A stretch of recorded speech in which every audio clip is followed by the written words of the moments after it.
Hello, in this video I'm going to show you how to do a torsion ground stitch. Now if you think of a brick wall and the bricks and the concrete, the torsion ground is the concrete that brings the bricks together. So if we look at this pattern here, which is the Incy Wincy, now all these single dots here and here, here, they move the pairs from one part. So this is a pattern, this is a trail, and this is a honeycomb. So what the ground stitch do, they bring the pairs from the torsion trail down through into the honeycomb. So if you think of these honeycomb and the trail as bricks, these are your torsion ground, which are the cement that bring the two together and support them. That's how I see it anyway. I hope that makes sense. So it basically is a stitch which moves the pairs from one pattern piece through to another pattern piece. So that's a torsion ground. So anywhere where you see a single dot like that is torsion ground. So this is our pricking that we're going to be using. And again, we're using 6 pairs. And I know that because I've got this pin here is the highest point. So when you work torsion, you always work downhill, which is, I think, why I like it, because I don't like going uphill. So this is our highest point. And the rule of torsion is that for every pin, you should have a pair, which is fine because you've got one pair coming from here, one pair coming from there, one pair from here. This is our starting pin, and we actually need 2 pairs on this one because we need one pair to go down that way and another pair to go down this way. The other general rule with torsion is it runs in a diagonal line. It's generally done on a 45-degree angle, so that's why one pair will run that way and one pair will run this way. So we're going to start off with 2 pairs on this pin here, and one to go that way, one to go that way. And at each one of these pins, we're going to be doing a stitch. So then one pair will continue down this way, and one pair will go diagonally down this way. The only reason this pair here runs in a straight line is because it's the edge. So this is the pricking, and as you can see, it's very long, and I haven't actually pricked it that length. I've cut it off at a diagonal line at this point here. The reason that this pricking is longer than you actually want to do it, or if you want to do it that length, that's fine, but the idea with this pricking is that it can actually go around a Christmas bauble. So what you would need to do is measure the circumference of your Christmas bauble and then make it slightly longer because your lace will shrink when you take it off the pins. And then you want to make sure that you finish at this angle, which will then join up with this beginning, and then you can join it up, stitch it together with just some little stitches, glue it onto your bauble, and then put a bow or something at the front to cover up the join. So that's why the pricking is longer than you probably actually need. So I've cut mine off here so that I've got a good length to actually do my sample. As I said previously, we need to start with 2 pairs on this pin, one to go in that direction and one to go straight down.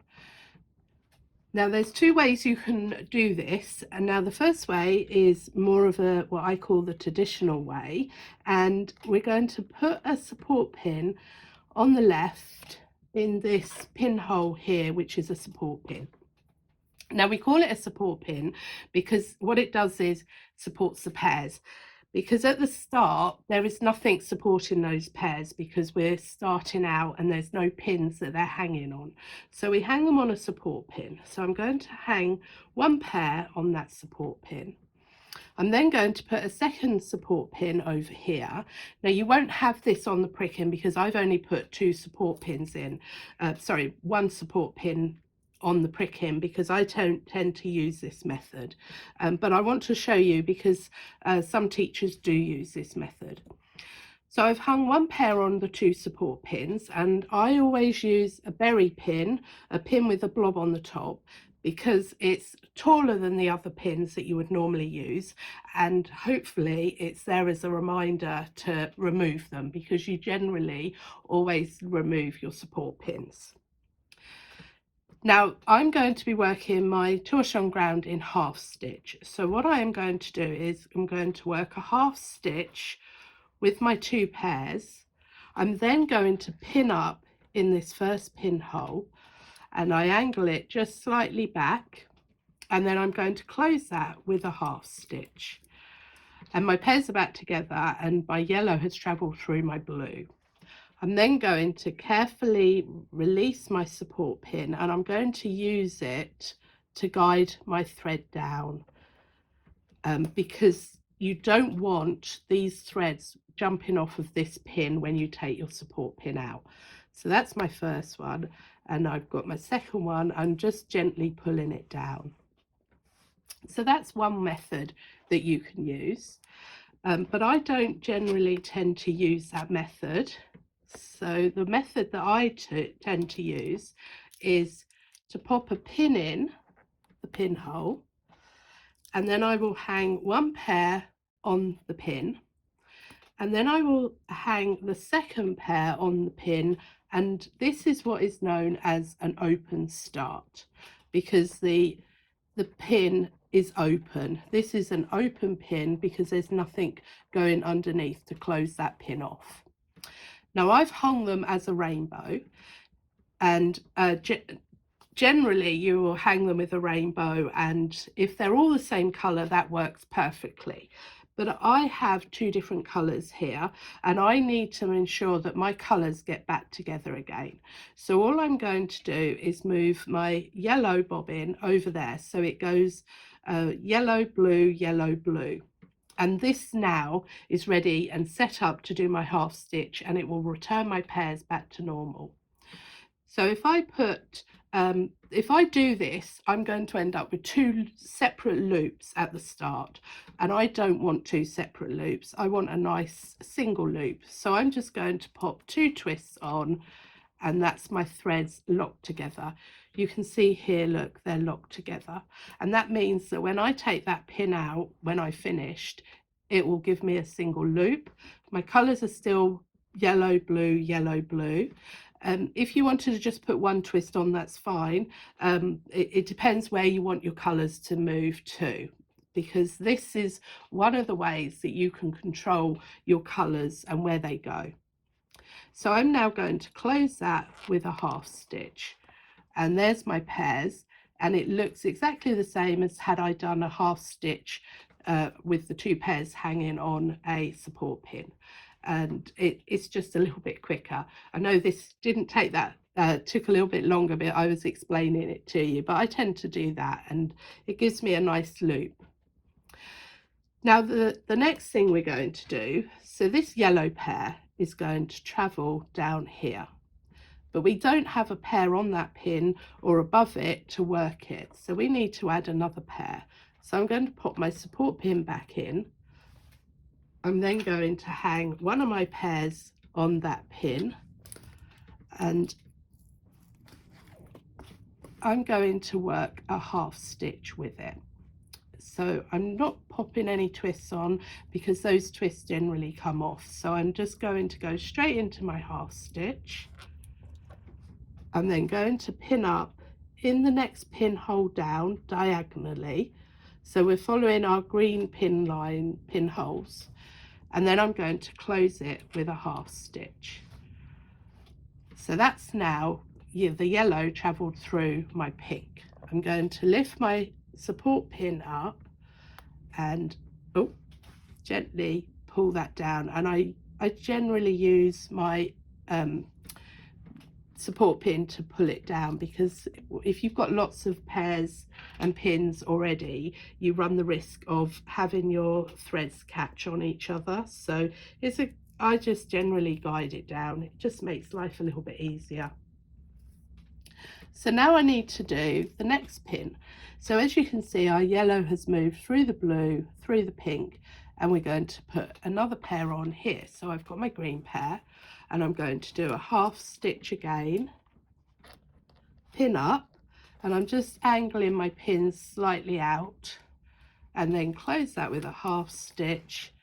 Just lift my support pin out, just slowly, and pull it down. Put my support pin back in, get my next pair, and I'm ready to do exactly the same. Half stitch, pin up, and close with a half stitch. Use my support pin to just guide the thread down. Just means that you're controlling your thread, and it hopefully won't pop off the top of your pin, because that's one of the risks that you can have. Put my support pin back in. Now if I had a longer line, I would make multiple support pins, so I'm just going to pop that there.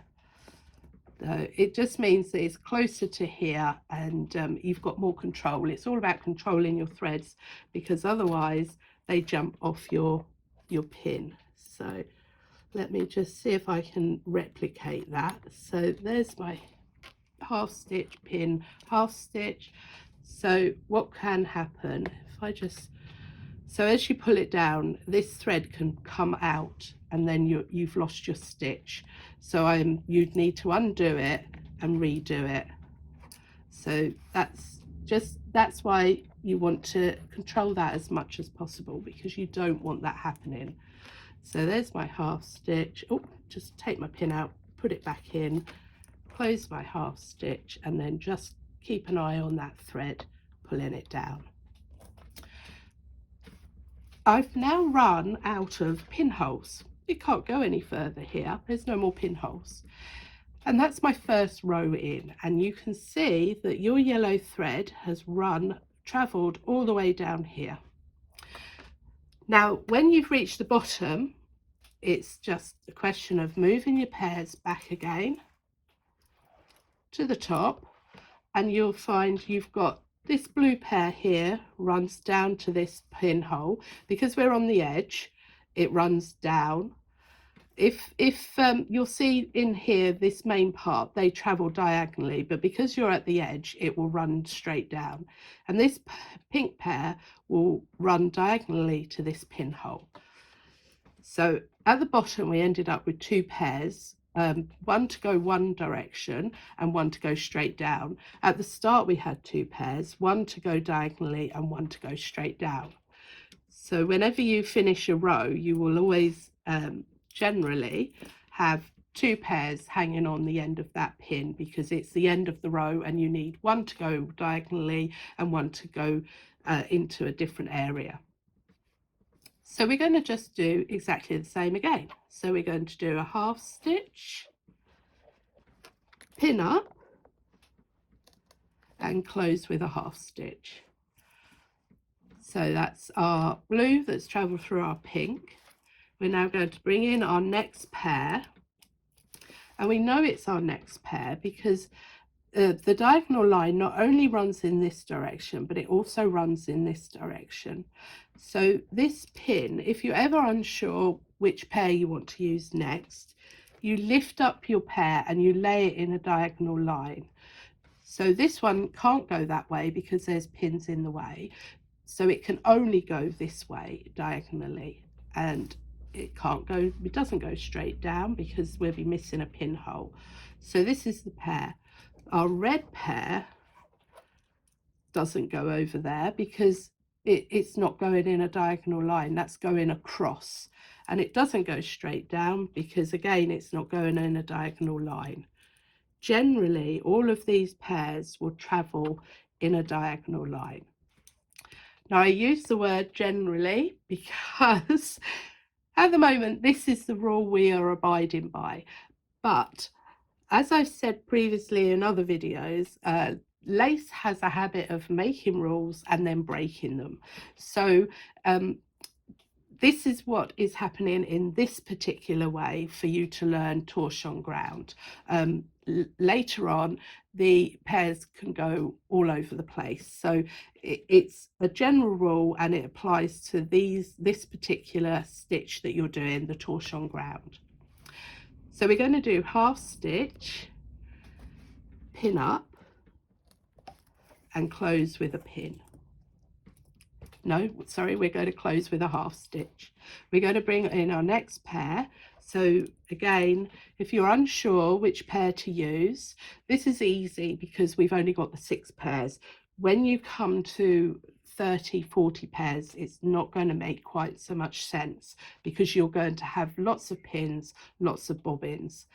So the easiest way to do it is, if you're unsure, just lift the pair up, lay it in a diagonal line. So we're going to do half stitch, pin up, if I can find my pin hole. Oh, now I've just bent that pin.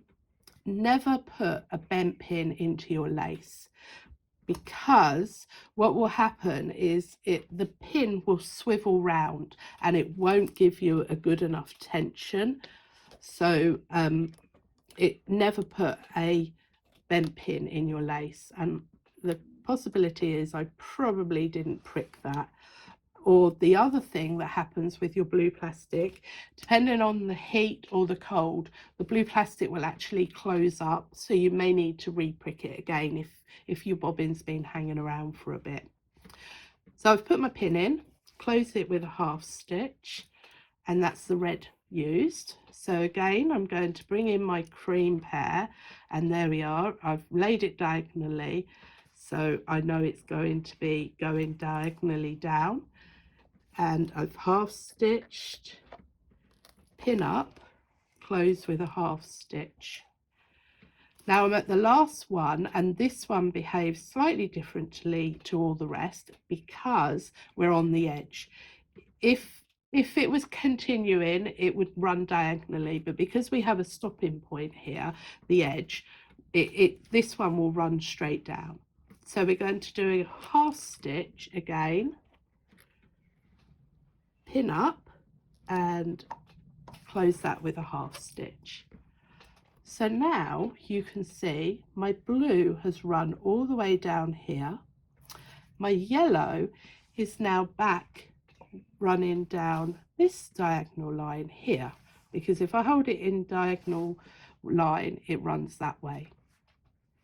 We're at the end of our row, so just carefully move all of your pairs back over to the top, so you're running down the right hand side at the top, and we're ready to start our next line here.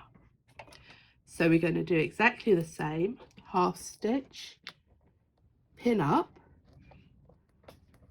and close with a half stitch. So now our green has run diagonally in this line, and our pink is beginning its run down this line. So we're going to bring in the next pair. If you're unsure, just lay it in a diagonal line, and you can see it runs that way. It doesn't run down, and it can't run that way. So we're going to run half stitch. We're going to work a half stitch, pin up, and I think I need to re-prick all my pinholes. So I've put my pricker in a safe place, so I used a different one, and it's not quite as big as it needs to be, maybe. So there's my pins. I'm going to close that with a half stitch, move them off to one side, bring in my cream, and it runs diagonally, so it's going in the right direction. Work a half stitch, pin up, close with a half stitch, and I'm still angling my pins just slightly to the back so that it keeps my lace firmly on my pricking. Let me show you what happens if you don't. So I'm doing my half stitch, and I'm angling this one forward and closing it with my half stitch. It's probably not going to work. Let me angle it right forward. Can you see how it's stretched my hole here, and it lifts up the pin? These ones here, it's just a slight minor stretch, but this hole here is bigger than all these. These ones are more regimented and all the same size. Obviously you're not going to get them perfectly matching because you're doing this by hand, and there's so many variables, it's not going to happen. But as long as they all look similar, and there we are, you see it's just made it slightly smaller and more the same size as all the others, and it's sitting on my pricking. You won't necessarily see it that much on this pricking, but when you come to making larger pieces, you will eventually find that your lace will lift up. So it's a good idea to get into the habit of just putting these slightly back. So now I'm at the bottom, my last pin, so I'm doing my half stitch, pin up and closing with a half stitch.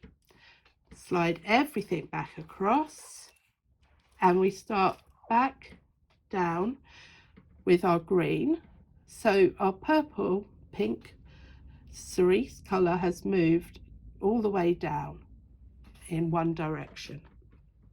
So I'm going to go and do a few more rows of this, and then I will show you some of the issues that can happen when you're doing this lace.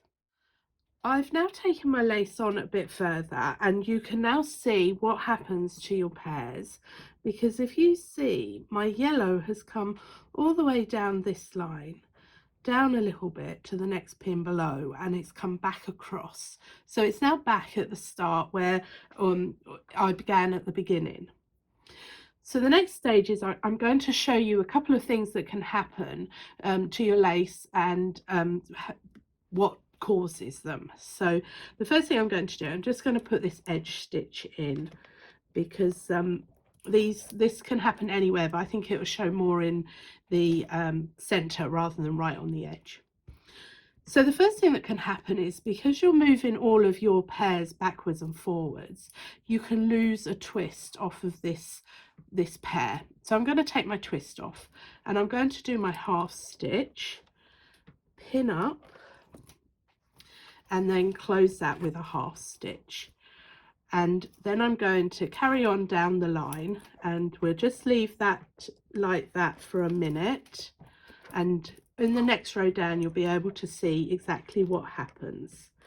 So there we go, we're nearly down. So this can happen quite frequently, because if you imagine that there's lots of bobbins on your pillow and lots of pins, it can happen just like that, just from sliding. So now I'm back at the top of my row again. So I moved everything back across because I'd gone down that line, and I'm going to do this one. Now the thing with this these diagonal lines is that you can work them in either way, from right to left or left to right. This is a personal choice, and you will feel when you work this, it's worth trying both directions, because you will feel it's easier in one direction than it is in the other direction. And I think it's all got to do with the right and left hand side of the brain. So play with this until you find the one that's comfortable for you. For me personally, it's going from right to left, but that's me personally, and you will be completely different. So I'm going to show you that it can work in both directions. So this line here, this pink is coming down this line here. So this is the last pin we need to make on that line in that direction. So I'm going to work those two together and half stitch, pin up, and close the pin with a half stitch. You can really see now this occurrence here where we took that twist off of that pair. Can you see there's two lines, not this single line? You get two lines in the your lace. So that's one of the first things to keep an eye out for, is that losing that twist. So I'm going to bring this green one down here to this next pin, because we're now I'm going to show you we can do it in this direction as well. So we're going to do the green and the blue. So I'm going to just do my half stitch, pin, half stitch, and then if I'm carrying on down with the green, I need to do this one next. So I'm going to do my green and my pink. So I'm going to half stitch, pin up, and close with a half stitch. So that's that line. And now what we have is almost, it looks almost like an arrow. So remember when I said that we have to work from the highest point down, this is your highest point because this pin is below that one and this pin is below that one. So you kind of get an arrow effect to point to where your highest point is. So the next one to do is the red coming down this line with the blue. So I'm going to do my half stitch, pin up, close that with a half stitch. So I'm going to carry on with my red, so that means I'm going to ignore the blue over there and I'm going to pull my pink in, because remember I'm coming down this line now. We've done it in that direction and we can see it works, so I'm just proving to you that it works in the other direction as well. So I'm going to work my half stitch with the red and the pink, close that, and then ignore my pink because I'm still traveling down from left to right. So I'm going to do my half stitch with my green, and I've come to the end of that row. I finished my red line all the way down to here and a few more pins down here, and we'll be back to doing diagonal lines from the left to the right. And that just shows you that you can work your lace in either direction, which is really important to know, because there will be some points where you do need to switch direction because you might have a pattern in the way, like a spider or a trail. So that's showing you that, and as you've seen, especially with this red line, you can see that doing half stitch means that your colours travel. So now I'm going to show you two methods where you can keep your threads exactly where you want them. So I'm going to go back up to the top of my line, so a highest point again, and you can see here, look, I've got my little arrow pointing to the top pin, which is this one here, because I can't do that one because I need a pair from there, and I can't do that one and further down this line because I need a pair from there. Now this time I'm going to put a little bit extra onto my half stitch, and this is one of the ways where you can keep control of your threads. There's my half stitch, and by adding another twist, so at the moment the cream pair is heading towards the right. If I put an extra twist on both pairs, when I close this, it will then be heading to the left. So I'll put my pin in, close that with a half stitch. Now if you want to, you could actually do half stitch twist, pin, half stitch twist. It won't matter, you'll just have a slightly tighter line between your pins. I've always said that it will always show if you have no twist, but it won't show if you have an extra one.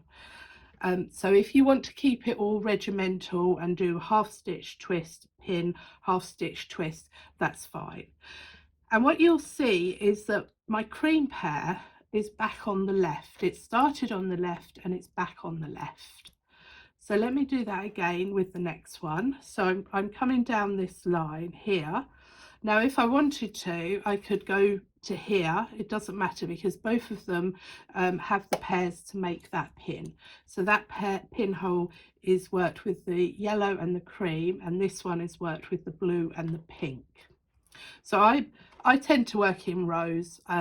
I think it's got to do with being naughty, isn't it, doing lines? But anyway, I find it easier to work in lines from top to bottom. So, but you need to find the way that makes sense for you. Lace is a very personal journey, and you will find that some ways are easier for you than others, and there's no right or wrong way of doing it.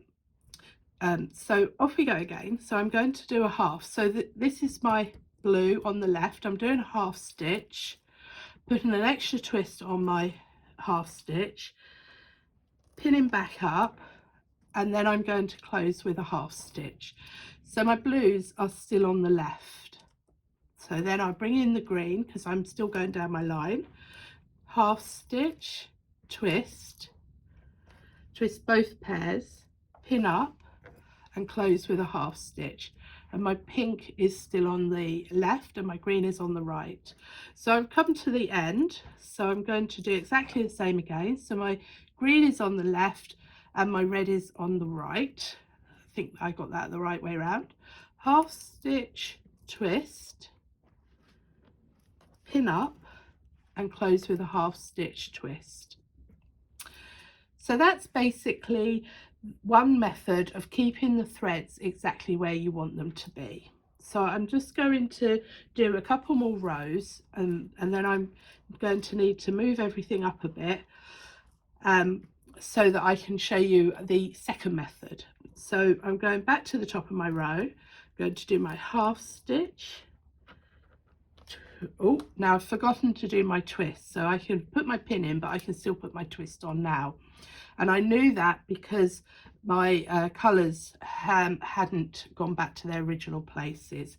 So it's quite easy to see when you're working in different colours. So then half stitch and you're done. So then I do half stitch, twist.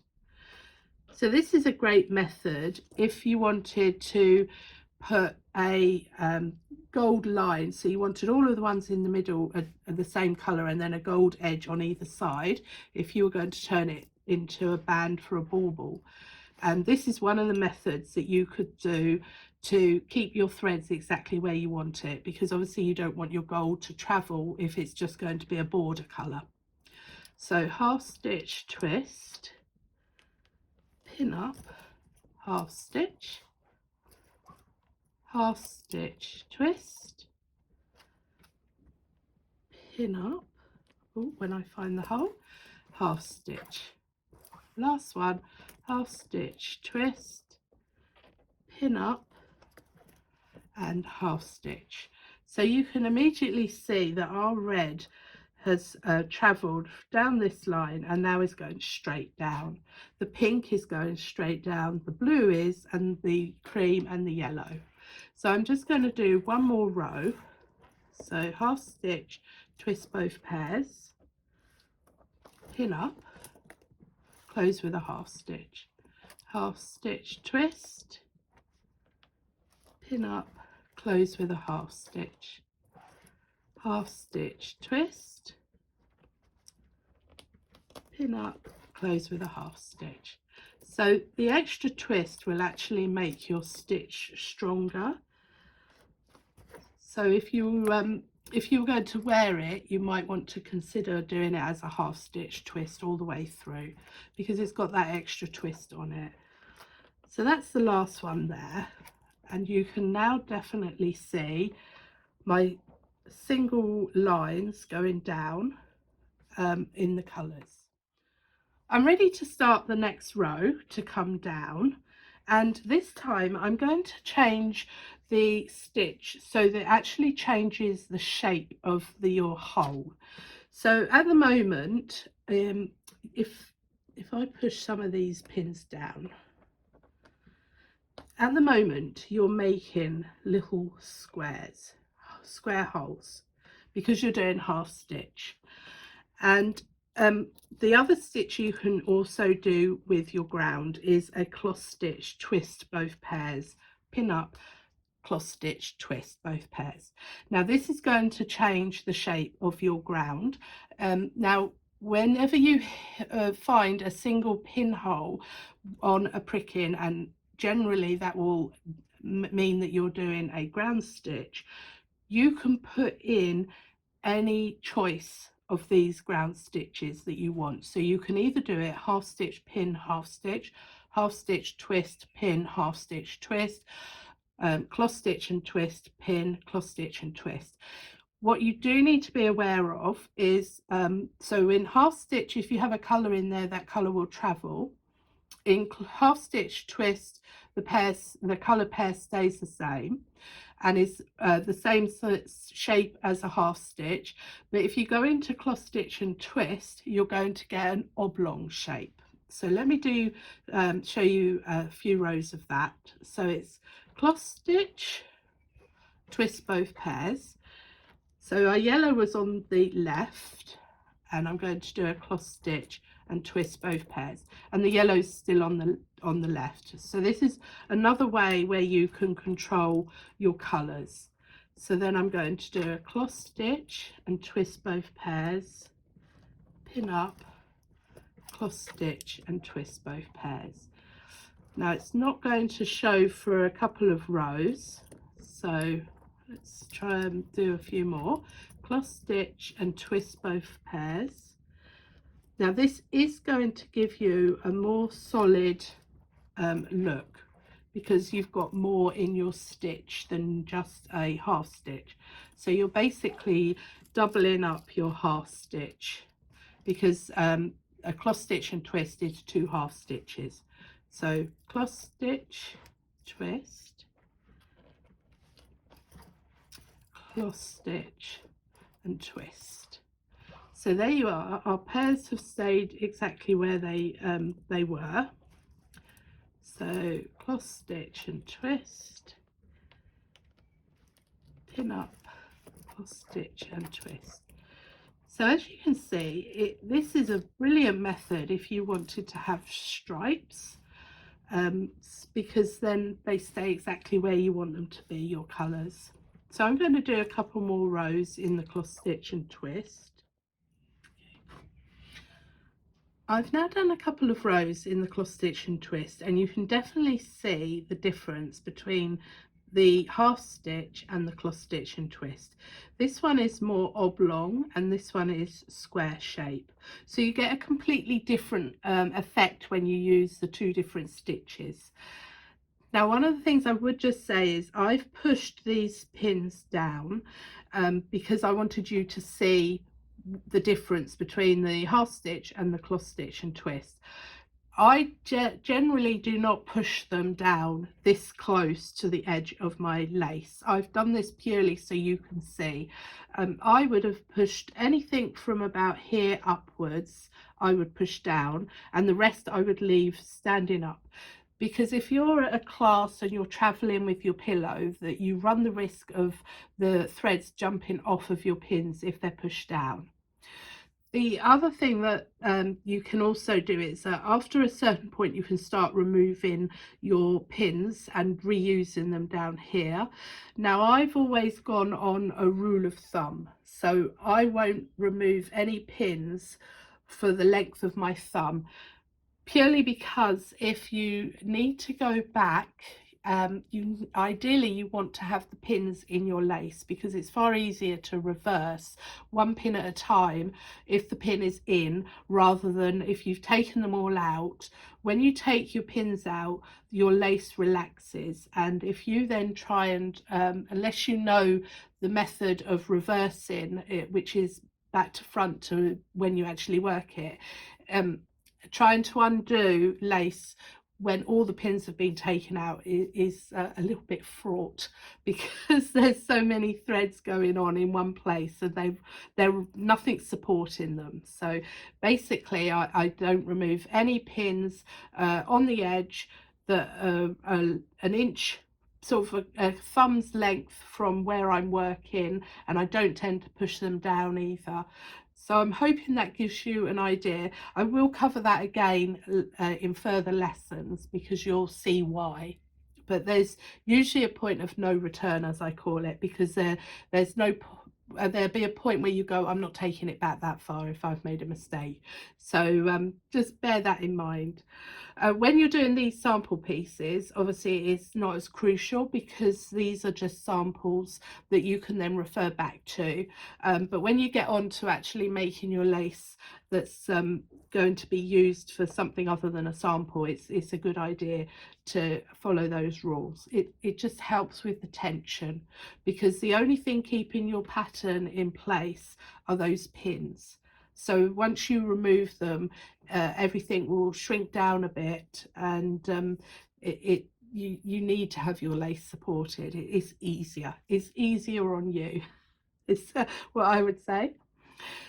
So I've shown you what happens if you don't if you don't twist a pair, or if the pair gets untwisted. The other thing that can happen quite often is if the phone rings or somebody speaks to you and you're halfway through, you can forget to close the pin.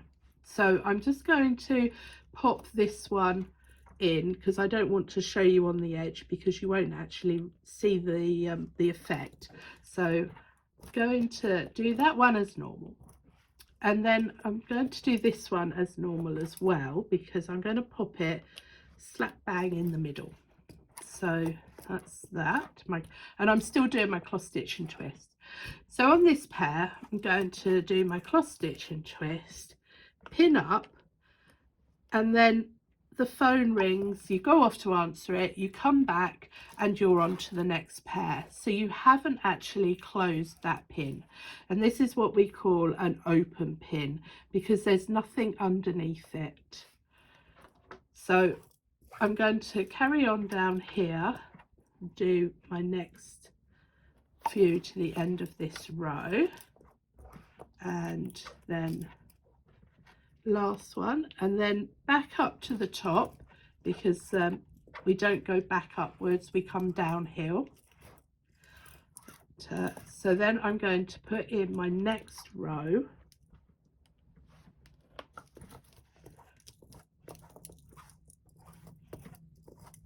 and the one after this, you'll see, apart from anything else, if you're in two colours, the first thing you'll notice is that my blue and my pink have swapped places. So but the other thing that happens is that you distort your hole, the hole that your lace is making, because this pink pair is coming from above the pin, whereas prior to that it was coming from below, and the blue pair is also coming from the above the pin, not from below. So it's going to be just a minor difference, but it will give you a slightly different look to your lace because it's changing the shape of it. And when you've got lots of nice shaped ground stitches, to have that one that's not closed will make it look slightly odd. So there's my last one going in, and you probably can't actually see it that well as a bigger change, but it is there and you will notice it. In colour you would definitely notice it because you can see the pink suddenly starts going off in a different direction, and then you've gone back to doing your stitch you were using and it stays where it was. So so we moved the pink basically from over on here to the right of the blue to the left of the blue, and the blue's gone to the right when it was on the left. And now because we're doing our cross stitch and twist, it's staying where it is, going straight down. So that's the other thing that can happen, and it's actually quite regular occurrence because as much as you want to be making lace 24 hours a day, you do get life interrupting you. So just be aware of that. And it's usually called an open pin because the pin hasn't been closed underneath it.